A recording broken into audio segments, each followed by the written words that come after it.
नमस्कार, मैं हूं आपके साथ पल्लवी त्रिपाठी। आज 6 जून है। मेरे साथ मयंक जी वर्चुअली जुड़ गए हैं। मयंक जी, पिछले 12 घंटों में ईरान अमेरिका जंग में क्या बदलाव हुए हैं? दोनों देश को लेकर सबसे बड़ी खबर क्या है? देखिए पल्लवी, इस वक्त की बहुत बड़ी खबर 6 जून की सुबह यानी अब से थोड़ी देर पहले, मैं रिपीट करूंगा, अब से थोड़ी देर पहले ईरान की तरफ से कुवैत और बहरीन पर भयंकर हमले शुरू हो गए हैं। कुवैत में जगह जगह धमाकों की खबरें हैं। कई जगह जो है वो डिफेंस सिस्टम एक्टिवेट है और कुवैत की सरकार की तरफ से कहा गया है कि कई जगह जो आप धमाके सुन रहे हैं ये हमारी मिसाइल्स ईरान की मिसाइल्स को इंटरसेप्ट कर रही हैं। यानी एक बार फिर कुवैत के ऊपर ईरान ने बड़ा हमला कर दिया है। इसी तरह बहरीन में भी लगातार सायरन बज रहे हैं और कई जगह बहरीन में भी धमाकों की खबरें सुनी गई हैं। यानी कुवैत और बहरीन पर एक बार फिर ईरान ने हमला किया है। मैं रिपीट करूंगा, ये पुराना हमला नहीं है। जो एयरपोर्ट पर हमला हुआ था वो पुराना हमला था। अब से चंद घंटे पहले ईरान ने कुवैत और बहरीन पर बड़ा अटैक किया है। अब इसकी वजह भी जान लीजिए कि ईरान की तरफ से, ईरान की सेना की तरफ से ये हमले क्यों किए गए। इसकी बड़ी वजह है, बीती रात अमेरिका की सेना ने, अमेरिका की नेवी ने ईरान के 3 द्वीपों पर, 3 आइलैंड पर हमले किए हैं। सिरिक पर हमला किया है, केशम आइलैंड पर हमला किया है और गोरुक पर हमला किया।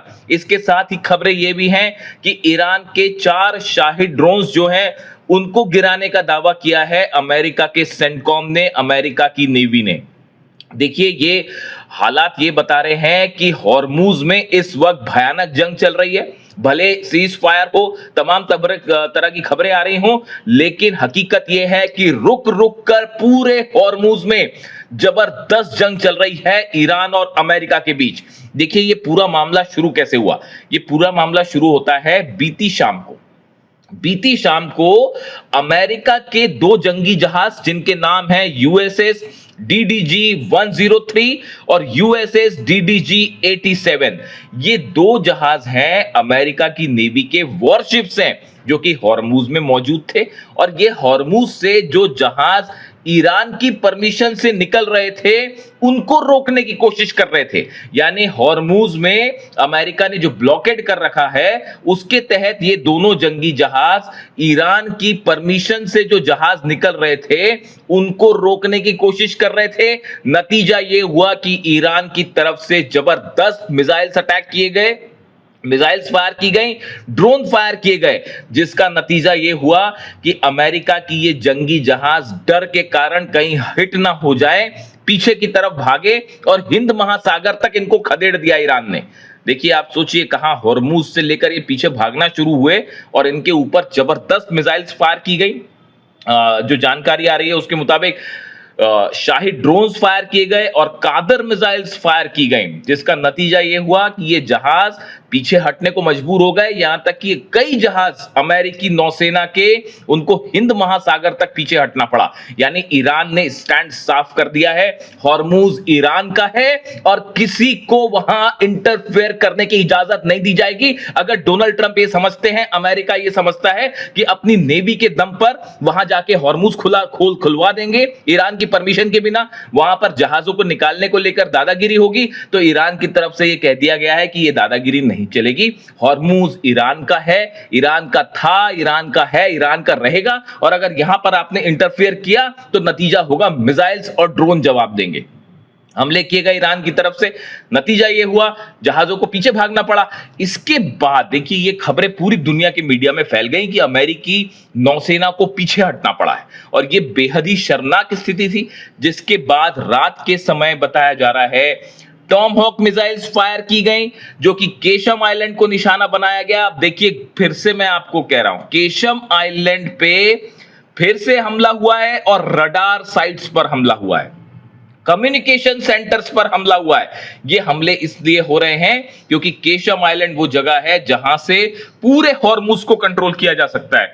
इसीलिए ये कहा जा रहा है, कई एक्सपर्ट्स की ये राय है कि जैसे ही अमेरिका में वर्ल्ड कप खत्म होगा, फुटबॉल वर्ल्ड कप खत्म होगा, उसके बाद फुल फ्लेजेड अटैक हो सकता है ईरान के ऊपर। और उसका सबसे बड़ा केंद्र होगा केशम आइलैंड, या ये भी हो सकता है कि बीच में ही हमला कर दिया जाए और ग्राउंड ऑपरेशन कर दिया जाए केशम आइलैंड पे। इसीलिए बार बार वहां से ईरान की जो रडार्स हैं, जो लॉन्चिंग पैड्स हैं, जो ईरान की मिसाइल लॉन्चर्स हैं, उनको निशाना बनाया जा रहा है। हमले होते हैं, केशम में धमाके की खबरें हैं, सिरेक आइलैंड पर धमाके की खबरें हैं, और गोरुक, ये तीनों द्वीप ऐसे हैं जिन पर 4-5 दिन पहले भी हमला किया गया था।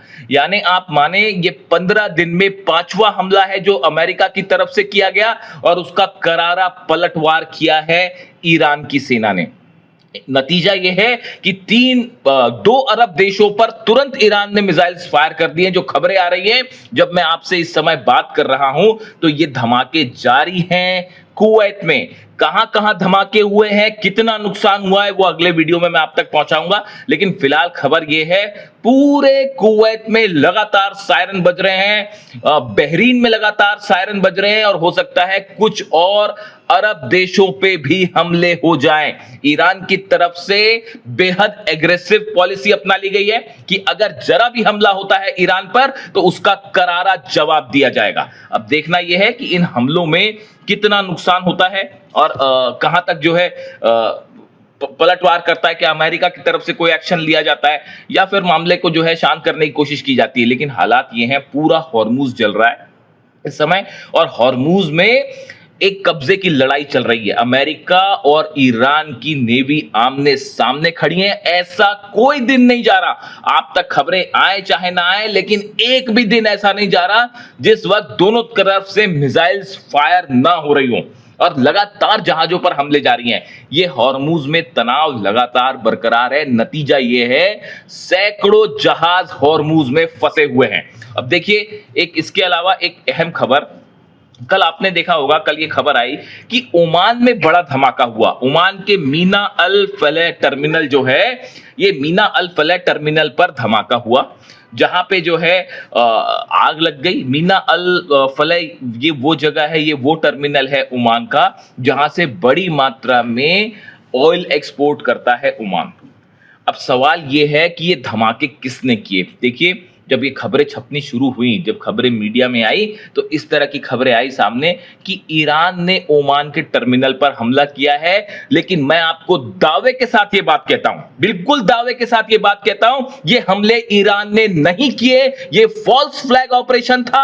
या तो अमेरिका की नेवी की तरफ से ये हमले किए गए, या इजराइल की तरफ से हमले किए गए। इजराइल का जो सीक्रेट बेसेस है, कई सीक्रेट बेस होने की खबरें आती है इराक से, या तो वहां से ये मिसाइल्स फायर की गई ओमान के ऊपर, और या फिर अमेरिकी नौसेना की तरफ से ये हमला किया गया। ये फॉल्स फ्लैग ऑपरेशन था, ईरान पर झूठे आरोप लगाए गए। देखिए, ओमान के साथ मिलकर ईरान ने एक बड़ा प्लान तैयार किया है कि हॉर्मुज से निकलने वाले जहाजों से टोल लिया जाएगा, और ये प्लान जो है वो अमेरिका को नागवार गुजर रहा है। डोनाल्ड ट्रंप पहले भी ये बात कह चुके हैं कि जो है वो अगर ओमान ने टोल वसूला तो हम ओमान को जला देंगे, ओमान पर हमले कर देंगे, ओमान को बर्बाद कर देंगे। ये डोनाल्ड ट्रंप के बयान थे। और कल ये जिस तरह से मीना अल फलह पर हमला हुआ और खबरें चली कई जगह की जो है ईरान ने हमला किया, ये झूठी और बेसलेस आरोप है। जो खबरें मेरे पास हैं, जो मेरे सोर्सेस बता रहे हैं, मैंने इसको अच्छे से एनालाइज किया कि किन ड्रोन से हमला हुआ, वो किस दिशा से आए थे, उनकी हाइट कितनी थी, कितने ऑल्टीट्यूड पर वो फ्लाई कर रहे थे, मिसाइल अटैक भी हो सकता है। ये सब समराइज कर रहे हैं कि ओमान पर हमला ईरान ने नहीं किया। ये फॉल्स फ्लैग ऑपरेशन था। ईरान को बदनाम करने के लिए, ओमान को डराने धमकाने के लिए हमले किए गए। देखिए, इसीलिए ईरान की सेना की तरफ से और ईरान के जो सुप्रीम लीडर है मुस्तफा खामेनी साहब की तरफ से यह बात कही गई है कि अमेरिका और इजराइल की किसी बात पर विश्वास नहीं किया जा सकता। अमेरिका के राष्ट्रपति कहते हैं लेबनान में सीज फायर हो रहा है, और सीज फायर हो गया है, और दूसरी तरफ 1 घंटे के अंदर इजराइल जो है वो लेबनान पर बमबारी करता है और बेगुनाह लोगों को मौत के घाट उतार रहा है। अब इस पर, ऐसी स्थिति में किस पर विश्वास किया जाए? यही बात अब्बास अराक्ची भी कह रहे हैं, ईरान के विदेश मंत्री, कि हम किसी भी बात पर विश्वास नहीं कर सकते जब तक ग्राउंड पर सीज फायर दिखाई ना दे। देखिए, लेबनान में लगातार हमले जारी हैं। इजरायली सेना की तरफ से लगातार हमले हो रहे हैं और जो लेटेस्ट खबर आई है कि हिजबुल्लाह ने अब पलटवार को तेज कर दिया है। नतीजा यह है कि पिछले 3 से 4 दिनों में कई इजरायली सैनिकों की मौत हुई है।